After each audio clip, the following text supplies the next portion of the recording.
Olá! Todo contrato tem um começo, um meio e um fim. Mas e quando uma das partes desse contrato é o governo? As coisas mudam um pouco de figura. Com a nova Lei de Licitações, a 14.133, as regras para encerrar um contrato administrativo ficaram mais claras. Então, vamos mergulhar nisso para entender como tudo funciona. Pois é, essa é a grande questão, né?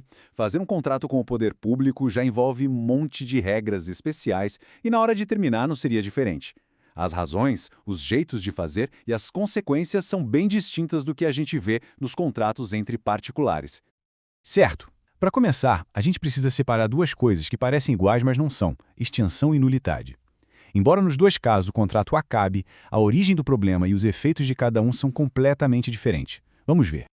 Pensa na extinção como o fim de uma jornada. O contrato nasceu direitinho, era válido, estava tudo correndo bem, mas por algum fato que aconteceu no meio do caminho, essa jornada precisa ser interrompida. É o fim de algo que começou de forma correta. Agora, a nulidade. A nulidade é outra história. Aqui, a gente descobre que o contrato tinha um defeito de fábrica. Um problema grave lá na sua origem. É como construir um prédio e depois descobrir que a fundação dele estava errada. Ou seja, ele nunca foi seguro, nunca foi válido de verdade. Então, o pulo do gato está no tempo, no momento em que o problema aparece. Na extinção, o problema acontece depois que um contrato válido já foi assinado. Na nulidade, o problema já existia antes ou no momento da assinatura. E isso muda tudo. Um contrato era válido e deixou de ser. O outro, para os olhos da lei, nunca chegou a valer de fato. Beleza, se a extinção acontece com um contrato que era válido, o que pode causar esse fim antecipado? Bom, a lei traz uma lista de motivos lá no artigo 137.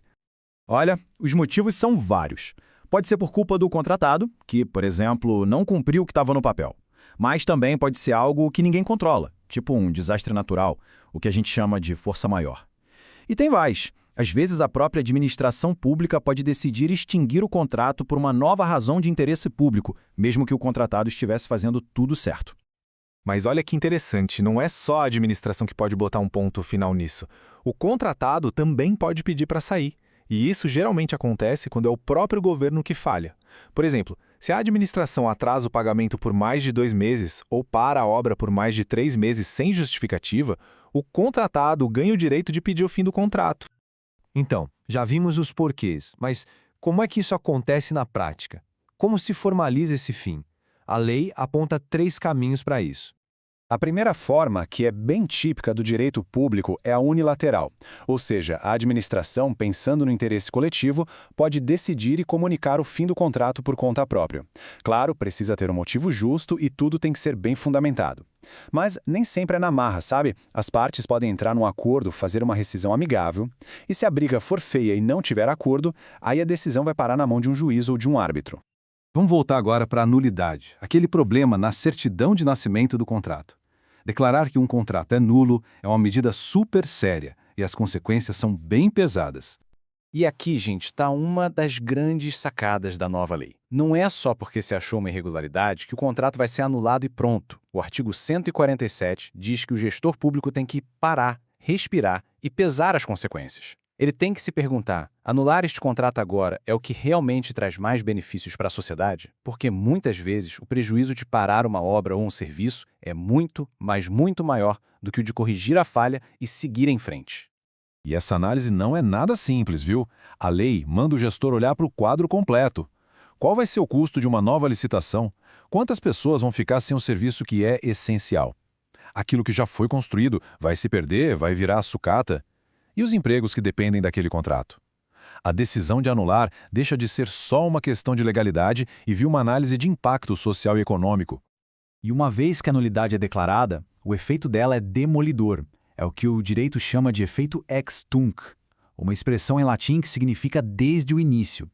Ou seja, a anulação volta lá no passado e apaga tudo o que foi feito com base naquele contrato. É como se ele nunca, jamais tivesse existido. Tá, mas e aí? Acabou o contrato, seja por extinção ou por nulidade. O que acontece no dia seguinte? Quais são as consequências práticas, financeiras e operacionais para todo mundo? Olha só, quando o contratado não teve culpa de nada, a lei o protege. Se a extinção aconteceu por uma falha da administração, a empresa tem direito a ser ressarcida por todos os prejuízos, receber pelo serviço que já fez, pegar a garantia de volta e até receber pelos custos de desmontar tudo. No caso da nulidade, se a empresa agiu de boa fé, sem saber do problema, ela também tem que ser indenizada pelo que já trabalhou. Agora, se o jogo vira e a culpa pela extinção é do contratado, aí a história é bem diferente. A administração tem ferramentas bem pesadas para lidar com o prejuízo. Ela pode assumir a obra imediatamente, ocupar as instalações, usar a garantia para cobrir os custos e as multas e até reter pagamentos que ainda seriam feitos à empresa. Esse trecho do artigo 149 é fundamental. Presta atenção. A regra geral é indenizar o contratado que agiu de boa fé, mesmo no caso de nulidade. Mas tem essa exceção gigante. Se foi o próprio contratado que causou o problema, que deu origem à nulidade, por exemplo, através de uma fraude, aí ele perde o direito de receber qualquer coisa. Então, para a gente amarrar tudo e fechar o raciocínio, a grande lição é esta. A extinção é o ponto final em uma relação que um dia foi legítima, que era válida. Já a nulidade é a declaração de que essa relação, na verdade, nunca deveria ter existido legalmente. E a gente termina com essa provocação, que é o grande dilema da gestão pública moderna. Diante de uma falha, de uma irregularidade, o que serve melhor à sociedade? Anular o contrato, com todos os seus custos e com toda a paralisação que isso gera, ou buscar uma solução para corrigir o problema e permitir que o serviço continue? Essa é a grande questão que os gestores públicos enfrentam todos os dias.